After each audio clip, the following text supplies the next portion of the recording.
There is a moment in every person's life when you realize you've known someone for years, but never really seen them. For me, that moment came at São Paulo's International Airport, when my husband of 15 years looked into my eyes and said, "I'm not going home with you. I'm going home with someone else." What he didn't know is that I had already bought a one-way ticket. And it wasn't to the same destination he thought. In the next 40 minutes, 3 lives would be rewritten forever. And one of them would simply disappear from the map. Have you ever felt that sensation when reality begins to crack around you like an old mirror? When small details you ignored for months start forming a pattern so obvious that you wonder how you could have been so blind. That's how I had been feeling for 3 months, living in a house that suddenly seemed inhabited by a stranger. My name is Marina. I'm 42 years old, and until that day at the airport, I believed I knew my life. Married to Ricardo since I was 27, 2 children already adults and independent, a solid career as an architect, a beautiful house in an upscale neighborhood. From the outside, we were the perfect portrait of a mature and successful couple. But portraits can lie, and ours had been lying for much longer than I wanted to admit.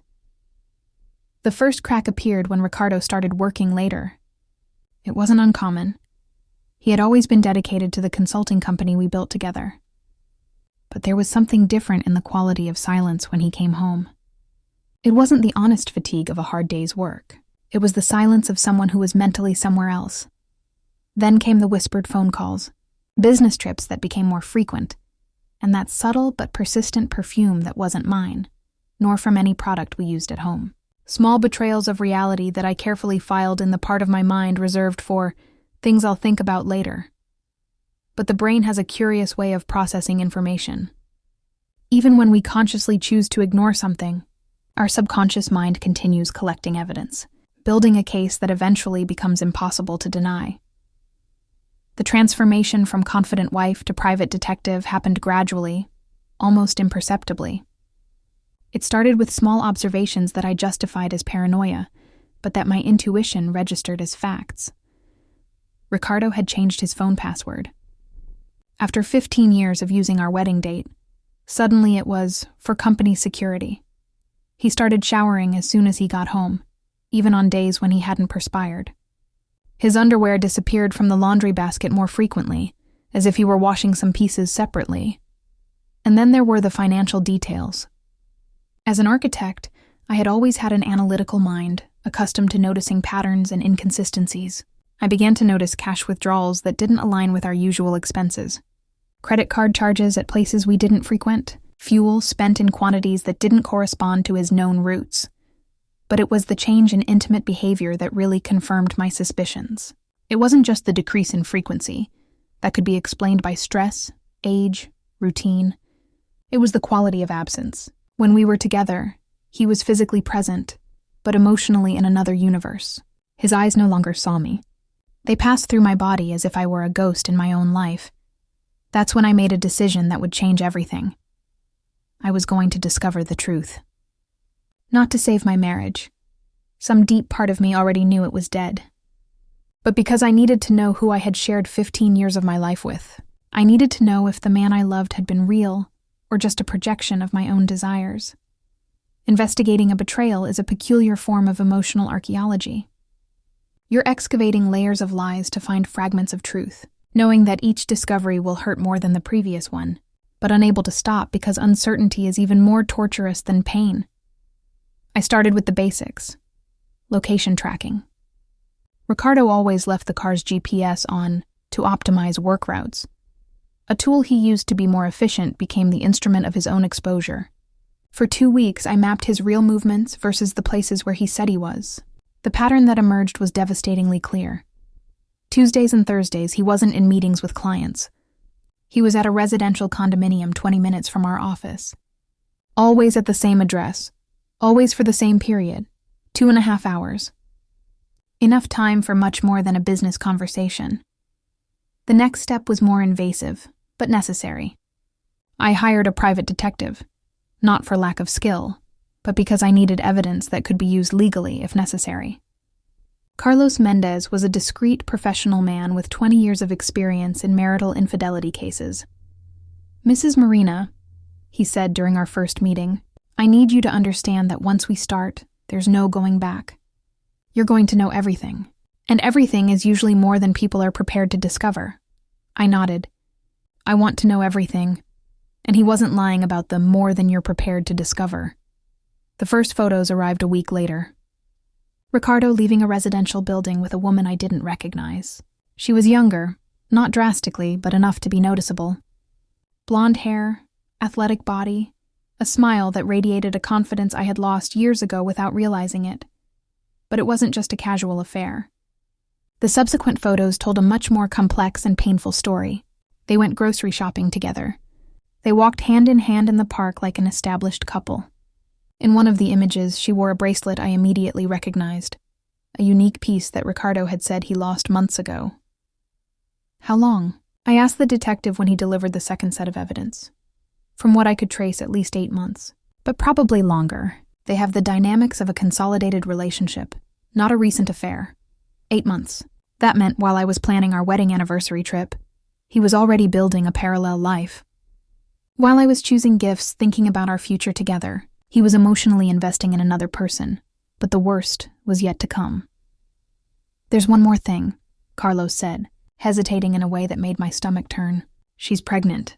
The world stopped. Literally stopped. I could hear my heart beating, could feel blood pulsing in my temples, but everything around me had frozen in a moment of absolute and devastating understanding. "Are you sure?" "The photos from the medical appointment are quite clear, and from what I observed, she must be in her 5th or 6th month. 5 or 6 months. That placed conception exactly in the period when Ricardo had become more distant, more busy with work, more absent in all the ways that mattered. There's a specific moment in discovering a betrayal when you stop being the person you were and become someone completely different. It's not a gradual transformation, it's instantaneous, as if a switch were flipped in your soul. Sitting in my car, looking at the photos that destroyed 15 years of my life, I felt this transformation happen. The Marina who had woken up that morning, the dedicated wife, the loyal business partner, the woman who still believed her marriage could be saved, simply ceased to exist. In her place emerged someone I didn't know, but whom I instantly recognized as more authentic than any version of myself from recent years. This new Marina was cold, calculating, and absolutely determined to regain control of her own narrative. I spent the next 3 days in a state of meticulous planning that surprised me. There were no tears, no emotional dramaturgy. There was only crystal clarity about what needed to be done. First, I organized all the evidence into a complete dossier. Photos, location reports, financial records, everything documented with legal precision. Then, I discreetly consulted a divorce lawyer to understand my rights and options. But the most important part of my plan didn't involve lawyers or courts. It involved a trip that Ricardo and I had planned together months ago, our second honeymoon to Paris, an attempt to rekindle the flame of our relationship. Ricardo didn't know, but I had decided that this trip would be our farewell. Not a romantic and melancholic farewell, but a definitive and irrevocable one. I was going to use those days in Paris to close a chapter of my life in a way he could never reopen. The irony was perfect. He thought he was going to Paris with me while keeping his secret life intact. I knew I was going to Paris to execute the most elegant and definitive end of a marriage that was already dead. The preparations for our trip gained a surreal dimension. Ricardo packed talking about the restaurants he wanted to visit, the museums we planned to see, as if we were really a couple in love embarking on a romantic adventure. I smiled, nodded, participated in conversations about itineraries, while internally organizing a completely different plan. It was like participating in a theatrical play where only I knew the real script. During this period, I began to observe Ricardo with a clinical objectivity that scared me. 15 years of intimacy had been replaced by a cold and distant analysis of the man who shared my bed. How could he lie so naturally? How could he kiss my forehead in the morning knowing he had kissed another woman the night before? The answer came when I realized he had probably constructed 2 versions of himself in his mind. There was the Ricardo married to me, who existed in our house and fulfilled basic marital obligations. And there was the Ricardo in love with her, who existed in those 2.5 hours on Tuesdays and Thursdays. He wasn't just betraying me. He was betraying reality itself, creating parallel universes where different versions of him could exist without internal conflict. But I was about to collapse those universes into a single, devastating reality. 3 days before the trip, I did something that would seal everyone's fate. I bought a second airline ticket. Not to Paris, where Ricardo thought we were going together. To London, with a connection to a destination I had carefully chosen for reasons he would only discover at the right moment. The ticket was one way. The 48 hours before our departure were an exercise in acting that made me question whether I really knew myself. I cooked Ricardo's favorite dinner, listened to his work stories. We even made love, all while I knew exactly how our story would end. There was something deeply disturbing about how easily I could maintain this performance. Part of me wondered if I had always been capable of this calculating coldness, or if the betrayal had awakened a version of me that had been dormant for years. The night before the trip, Ricardo received a call that he answered in the garden, thinking I couldn't hear. But I could, and what I heard confirmed that my plan wasn't just justified, it was necessary. "Love, I know it's difficult," he whispered into the phone, "but it's only 5 days. When I come back, we'll talk about how we're going to tell her, about how we're going to organize everything so we can be together. I love you too. And our baby. Our baby will have a present father, I promise. It won't be like it was with the others. The others. My children." He was referring to our children as the others, as if they were obstacles in his perfect new life. In that moment, any remnant of guilt or hesitation about my plan disappeared completely. He wasn't just abandoning me. He was rewriting our entire history, transforming 15 years of shared life into an inconvenience to be overcome. São Paulo's International Airport at 6 a.m. is a place of transitions. People arriving and departing, lives crossing for seconds before following opposite directions. It was the perfect setting for what was about to happen. Ricardo was particularly animated that morning. He had woken up early, taken a long shower, chosen clothes more carefully than usual. He was clearly anxious to return quickly to his real life with her. "It's going to be incredible," he said while we checked in. "It's been a while since we traveled just the two of us." I smiled. "It's going to be unforgettable." During the boarding process, I observed his every movement with almost scientific attention.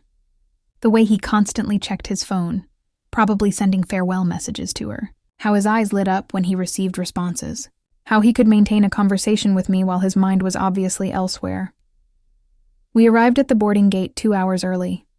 Ricardo suggested we have coffee while we waited. It was during this coffee that everything began to crumble. "Marina," he said, his voice carrying a tone I hadn't heard before. "I need to talk to you about something." My heart accelerated, but I kept my expression neutral. "What is it?" "It's about us. About our marriage." Here it was, the moment I had anticipated, planned, prepared myself to face. But hearing the actual words being pronounced was still like receiving a punch to the stomach. "I don't know how to say this," Ricardo continued, avoiding my gaze. "But I think we both know things haven't been working for a long time." "Working how?" I asked, my voice surprisingly calm. We've become strangers, Marina. We share a house, a company, a routine, but we don't share a life anymore." "Not really." He paused, breathing deeply as if preparing to dive into deep waters. "I met someone." The words hung in the air between us like toxic smoke. Around us, the airport continued its frenzied dance of arrivals and departures, but our little corner had become a bubble of deadly silence. "Met how?" I asked. She works with digital marketing. We met at a conference a few months ago. At first it was just professional, but she made me remember who I was before becoming just a husband, a father, a businessman. She sees me as a whole person, not just someone who fulfills functions. The irony of his words was almost comical. He was describing exactly how I had felt about him for years, as if I were just a function in his life, not a complete person. "And what do you want to do about this?" I asked. "I want to separate, Marina. I want to ask for a divorce when we get back from Paris." He finally looked me in the eyes, and what I saw there surprised me. It wasn't guilt or remorse. It was relief, as if confessing had freed a weight he had been carrying for months. And does she know this? Your plans? She knows. And she's pregnant, Marina. We're going to have a baby. For a moment that seemed like eternity, I didn't respond. I let the silence expand between us, watching how he squirmed uncomfortably, waiting for a reaction that didn't come. When I finally spoke, my voice was so calm that even I was surprised. "Ricardo," I said, "thank you for telling me." He blinked, clearly confused. "Thank you?" "Yes, thank you for finally being honest with me." I paused, taking a sip of my coffee. "Now I have something to tell you too." "What?" I opened my purse and removed a folder I had carefully prepared. "I know about Fernanda." Her name came out of my mouth like a bullet. Ricardo went white. "I know about the apartment in Villa Madalena where you meet on Tuesdays and Thursdays. I know about the pregnancy. She's 6 months along, isn't she? I know about the bracelet you said you lost, but actually gave to her. I know about the 80,000 reais you transferred from our joint account to her account over the last 6 months." Each word was a bomb detonating in his reality. He opened and closed his mouth several times like a fish out of water. How did I find out?" I smiled, and there was something predatory in that smile. "Ricardo, I'm an architect. My profession is to notice details that other people ignore, identify patterns, build solid structures based on concrete evidence. Did you really think I wouldn't notice when my own life started crumbling?" I showed him some of the photos the detective had taken. Him and Fernanda leaving the medical office, him buying flowers for her, them kissing in a shopping mall parking lot. "How long have you known?" he asked, his voice almost a whisper. 3 months. Enough time to organize some things." "What things?" Ricardo asked, and for the first time in months I had his complete attention. "Well, first I consulted a divorce lawyer. I discovered that since you transferred money from our joint account without my consent to support your mistress, this constitutes dissipation of marital assets. It means that in the property division, you'll have to compensate for that amount." He swallowed hard. "Second, I documented all your lies about where you were and with whom. This will be useful when we discuss alimony. Apparently, courts don't like husbands who lie systematically." I paused to take another sip of coffee, savoring the moment. "Third, I transferred my part of the company to a holding company I created. Legally, it's irreversible. You can keep your part, but you'll have to buy me out or find a new partner." "Marina, you can't." "Oh, but I can. And I already did." I opened an envelope and showed the documents. Everything signed, registered, and legal. Ricardo was now visibly panicking. "And about Paris? Our trip?" That's when I removed the second envelope from my purse, the one containing my secret ticket. "About that. There's a small change of plans." I showed him the ticket. He read it once, then again, as if the words didn't make sense. "London? But our trip is to Paris." "Your trip is to Paris," I corrected. "My trip is to London, and from there, to a place where I'll spend the next 6 months reorganizing my life." "What place?" "New Zealand. I got a temporary position at an architecture firm in Auckland. 6 months to decide if I want to stay permanently or return to Brazil." The boarding announcement for the Paris flight echoed through the terminal. Ricardo looked at the gate, then at me, then at the ticket in his hands. "You're not coming with me." "No. But we planned this trip together. It was supposed to be our second honeymoon.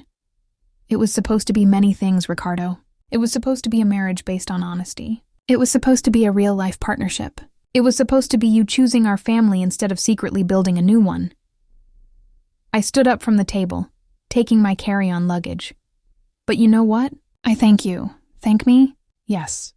Because you freed me from an illusion I had been maintaining for years. The illusion that we were happy, that we had something real, that it would be worth fighting for our marriage." I began walking toward my boarding gate, but stopped and turned one last time. "Oh. And Ricardo, when you come back from Paris and run into Fernanda's arms to tell her how you finally got rid of your boring wife, you might want to mention that she'll have to support both of you for the next few months. Because without my part of the company and with the compensations you'll have to pay, your financial situation is going to be interesting." "Marina, wait!" "No." My voice cut through the air like a blade. "I waited 15 years for a husband who would really see me. I waited months for honesty about what was happening. I waited until this morning for you to have the courage to tell me the truth. Now it's your turn to wait. Wait for what? To see if you can build a real life with her, instead of just a fantasy on Tuesdays and Thursdays. To discover if what you have survives the reality of daily life, bills to pay, real responsibilities. To learn if she'll love you when you're no longer the mysterious man with a double life, but just a divorced man with 2 families to support. I walked through the airport toward my gate with a sensation I hadn't experienced in years: absolute freedom. Each step took me away not just from Ricardo, but from a version of myself who had accepted emotional crumbs as if they were a complete banquet. My phone rang. It was him. Marina, please. We can talk about this. It doesn't have to be like this. How does it have to be, Ricardo? We can be civilized. Adults. Do this in a friendly way. I laughed. A genuine laugh that surprised me. Friendly? You maintained a double life for 8 months. Got another woman pregnant. Stole money from our joint account. And you want to do this in a friendly way? I never wanted to hurt you. No, you never wanted me to find out. That's very different. I arrived at my boarding gate. The flight to London would be called in 20 minutes. Where does this leave us? He asked. This leaves us in very different places, Ricardo. Literally. You'll be in Paris, probably calling Fernanda to tell her how everything went wrong, how I didn't react the way you expected. I'll be at 10,000 meters altitude, flying to a new life. And after? When you come back. If I come back, I corrected.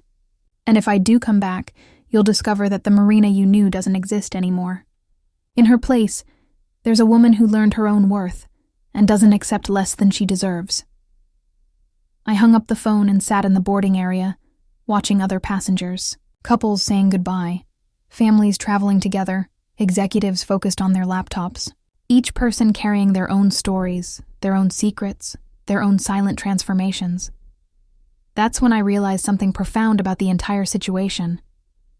Ricardo hadn't just betrayed me with another woman.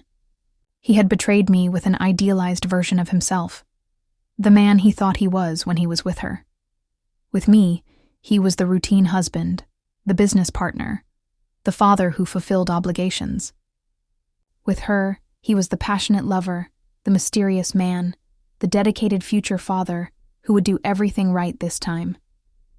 But the truth is that people don't change fundamentally. They just reveal aspects of themselves that were hidden. The Ricardo who lied to me for 8 months was the same Ricardo who promised honesty to Fernanda. The man who secretly transferred our money to support a mistress was the same one who promised to be a reliable partner for her. Fernanda was in love with a projection, just as I had been for 15 years. The difference is that she didn't know it yet. Flight BA 247 to London, immediate boarding. I stood up, taking my luggage for the last time as Ricardo's wife. The next time I touched the ground, it would be as Marina, just Marina, a woman free to completely redefine who she was and what she wanted from life. As I walked down the boarding bridge, my phone rang again. This time it was a text message. Marina, I know you're hurt, but this doesn't have to be the end of everything. When you come back, we can talk. Maybe we can still be friends. Ricardo. I typed my response carefully. Ricardo, you're right about one thing. This isn't the end of everything. It's the end of an illusion. The beginning of my real life. As for being friends, friends don't lie to each other for 8 months. Friends don't steal money. Friends don't destroy trust and then ask for civility. Take good care of Fernanda. She'll need it when she discovers who you really are. Marina, I sent the message and symbolically blocked his number. The plane took off punctually at 10:15 a.m. As São Paulo became smaller and smaller below, I felt a physical transformation happening. It was as if each meter of altitude freed me from another weight I didn't even know I was carrying.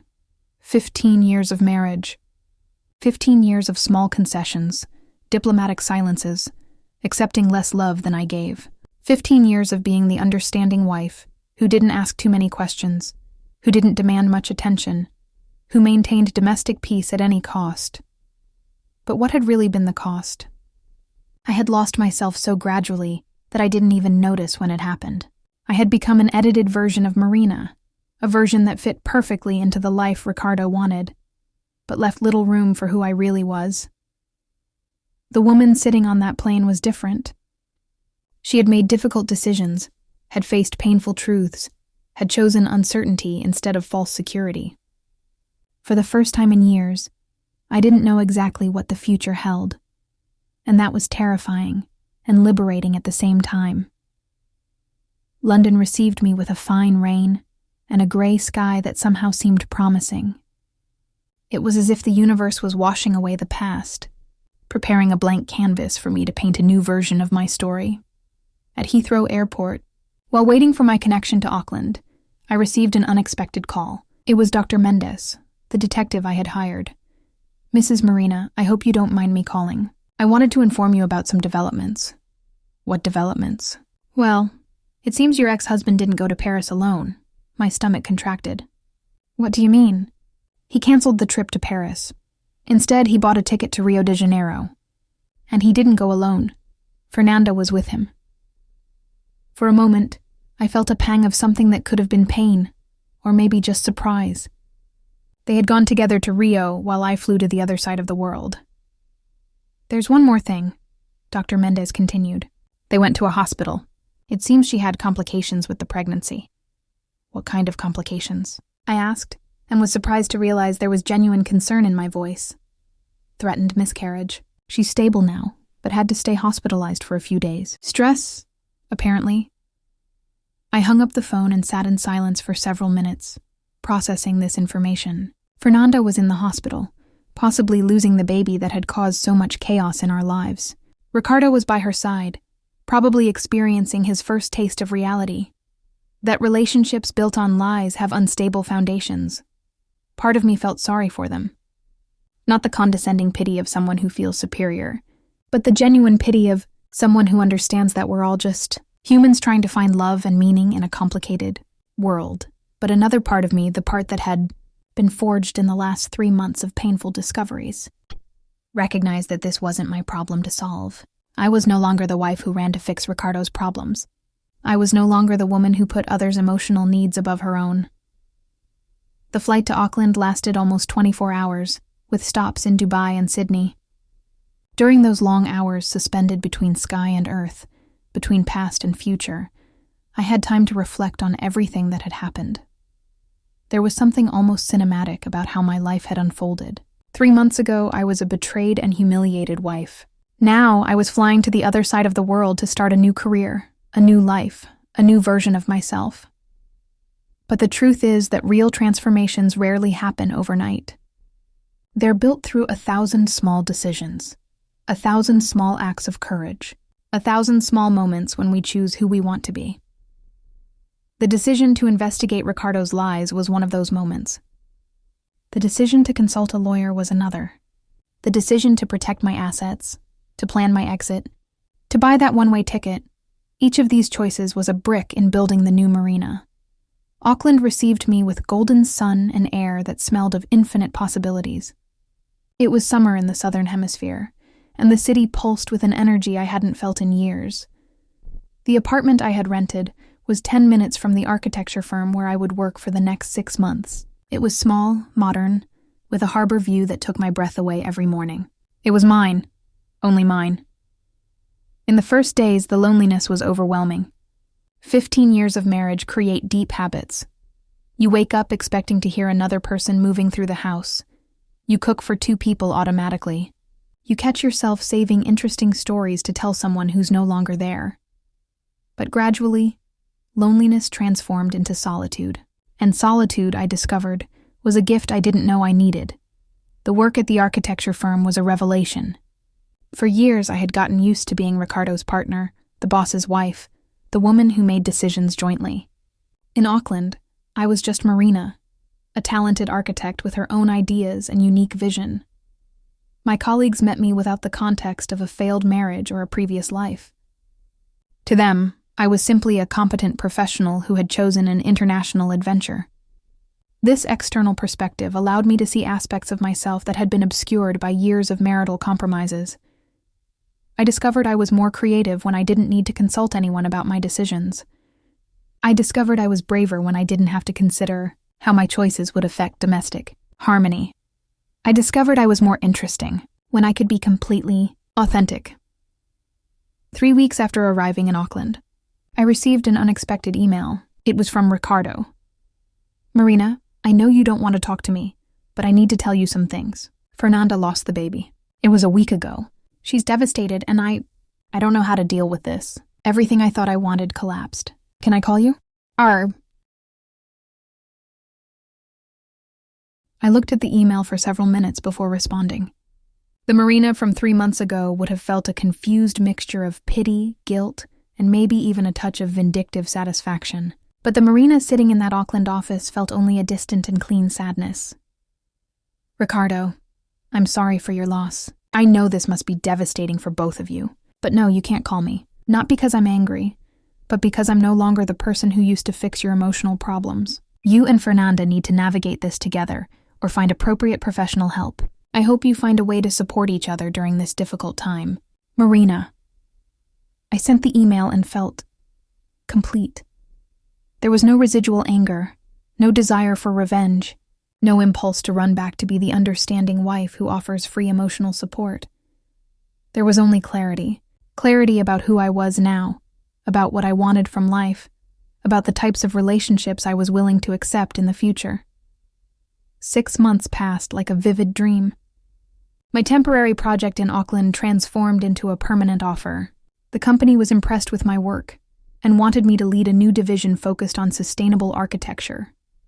It was an opportunity that the married Marina would never have considered. Move permanently to another country? Leave behind an entire life built in Brazil? Impossible.